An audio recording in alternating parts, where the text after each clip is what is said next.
ఆరు గ్యారెంటీల పేరుతో ప్రజలను మోసం చేసి అధికారంలోకి వచ్చిన కాంగ్రెస్ మురిసిపోతుందని బీజేపీ నాయకురాలు డీకే అరుణ అన్నారు.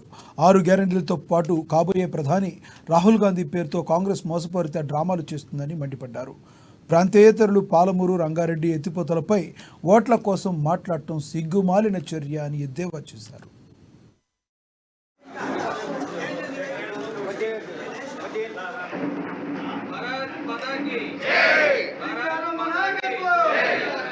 కేంద్రం పెద్ద ఎత్తున రాష్ట్రానికి సహకారం అందిస్తున్నప్పటికీ కూడా వాటిని త్వరితగతిన పూర్తి చేయాల్సినటువంటి ఆలోచన రాష్ట్రాలకు లేకపోవడమే పెద్ద ఎత్తున నష్టం జరుగుతూ ఉంది. ఈరోజు కాంగ్రెస్ పార్టీ కూడా జాతీయ పార్టీగా ఈ విషయాలన్నింటినీ కూడా వాళ్ళు గమనించుకోవాల్సినటువంటి అవసరం ఉంది.